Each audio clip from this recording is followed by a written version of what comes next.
वो गोल क्या होना चाहिए? अभी ये गोल की बात कर रहे थे कि गोल होना चाहिए फाइनेंशियल प्लानिंग में। वो गोल क्या होना चाहिए?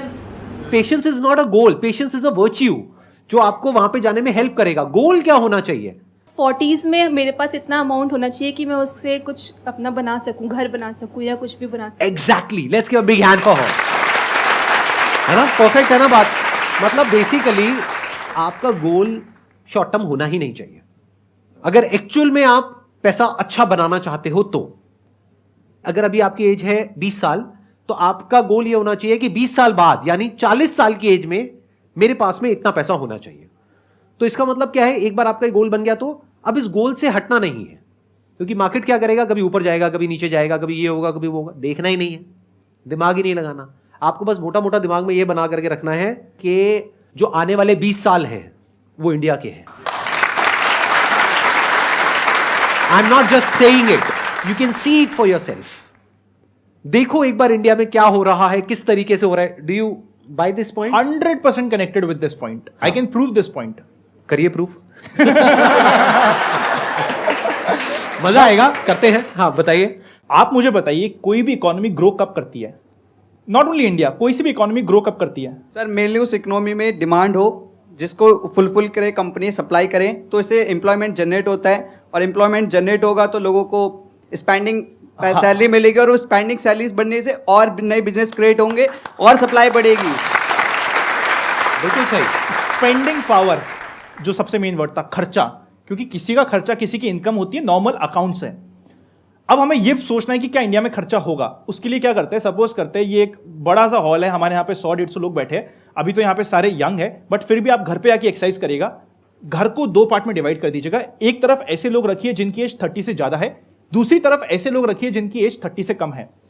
आप अपने दिल पे हाथ रख के बताइएगा, मोर ऑफन देन नॉट, कुछ एक्सेप्शन हो सकते हैं, कौन ज्यादा सक्सेसफुल है, किसके पास ज्यादा पैसा है, कौन लाइफ में ज्यादा सेटल्ड है? 30+। महंगा फोन किसके पास है? Below 30।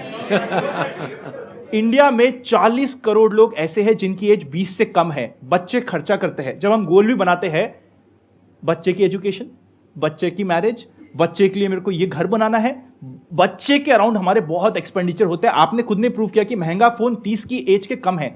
India is one of the youngest nation in the world. खर्चा सोचो कितना होगा। जब खर्चा होगा किसी की इनकम बढ़ेगी, ऑब्वियसली इकोनॉमी बढ़ेगी। आप खुद मुझे बताओ, क्या आप आज से 10 साल बाद ज्यादा सक्सेसफुल हो गए? नहीं होगे?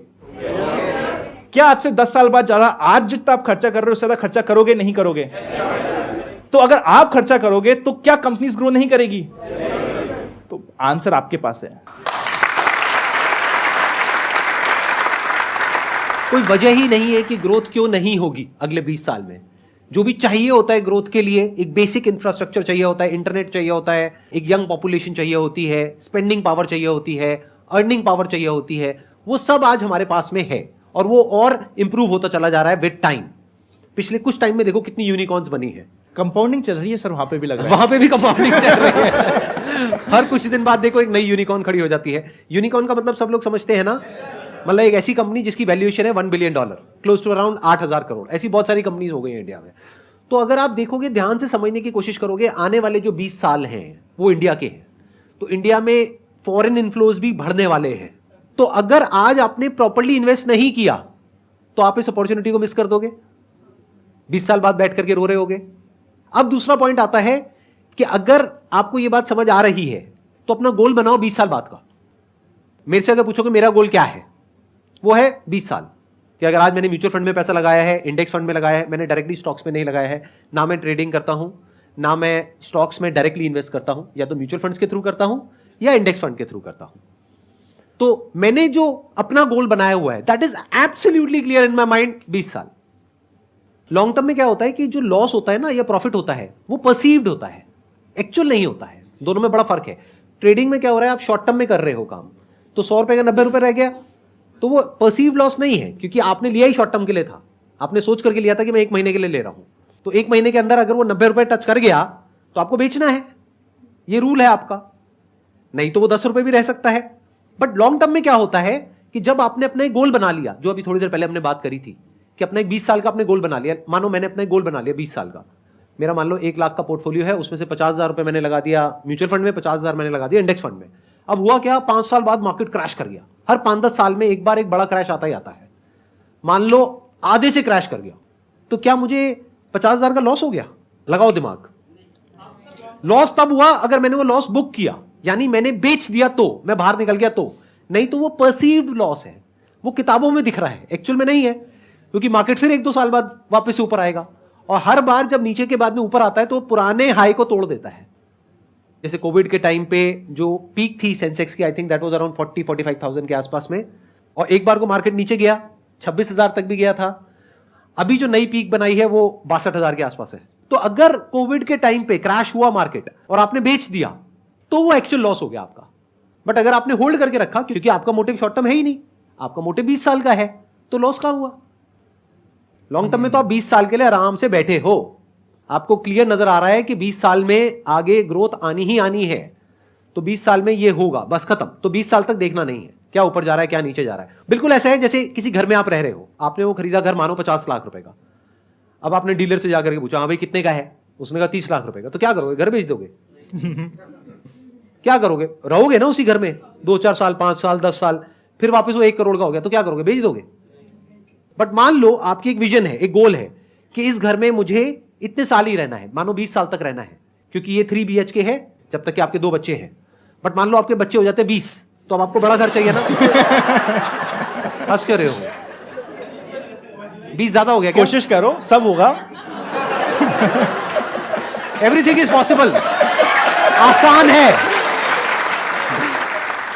तो 20 साल में there is a strong possibility कि उस प्रॉपर्टी की वैल्यू जितने की आपने ली थी 20 साल पहले, उससे ज्यादा ही होगी ना।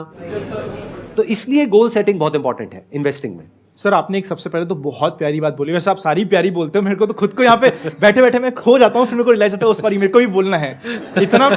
अभी तक सर आप मानेंगे नहीं सर, 1 साल पहले भी 1 साल नहीं 1.5 साल पहले तक भी मैं अप्लाई कर रहा था कि मैं वहाँ पे आ जाऊँ, नहीं आ पा रहा था बिकॉज मैं कोटा में रहता था। अब मुझे बाद में रियलाइज हुआ कि आप वो फिल्टर में हटा देते हो कि हम कोटा वालों को नहीं आने देंगे, सॉफ्टवेयर में नहीं आता है, सॉफ्टवेयर में हटा देते हैं। इनफैक्ट यहाँ पे कुछ लोग आए होंगे कोटा से, कोई आया है दिल्ली के बाहर से? कितने लोग आए हैं? इन्होंने क्या किया होगा, रजिस्ट्रेशन करते वक्त अपना मुझे सिटी डाला दिल्ली। सर मुझे लगा कि नहीं मैं सच्चा रहता हूँ, सच आ जाएगा किसी दिन, तो वो मैं फंस गया सर उसमें। बट सर आप इतना मस्त बोलते हैं ना, इतना मजा आ रहा है मुझे यहाँ पे, आप बिलीव नहीं कर सकते कि मैं कितना खुश हूँ अभी। My pleasure. हाँ बताइए। तो अब मैं फिर भूल गया ट्रेडिंग, इतना नर्वस ना, मैंने मेरी वाइफ को प्रपोज किया था ना, उस समय मैं नर्वस नहीं होता जितना मैं यहाँ पे अभी सर के सामने बैठ के, इतने मजा आ रहे हैं ना। आप थोड़ा सा बताएंगे आपने अपनी वाइफ को कैसे प्रपोज किया था?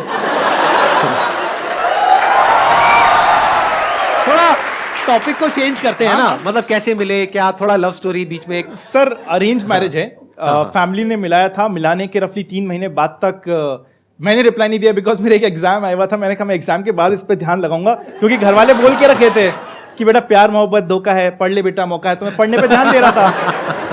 फिर जब शादी फाइनल हुई और रोका हुआ, सो इनकी फैमिली बहुत ही चिल्ड थी, सो हम लोग शादी से पहले भी काफ़ी घूमे, काफ़ी वेकेशंस हुई। एक्चुअल प्रपोज मैंने इन्हें किया था हमारे हनीमून पे, जब हम न्यूजीलैंड गए थे। हम लोग ने स्काई डाइविंग करी, ये स्काई डाइविंग करके नीचे आया, नीचे लिखा हुआ था will you be my wife, इस तरीके से प्रपोज किया था। बहुत बढ़िया। Thank you so much for coming, it means a lot to me and to everybody. जो लोग यहाँ पर हैं और जो लोग वीडियो में देख रहे हैं, सबको आज आपसे बहुत कुछ सीखने को मिला, मुझे पर्सनली बहुत कुछ सीखने को मिला। Thank you so much for coming sir, completely my pleasure. Thank you ji.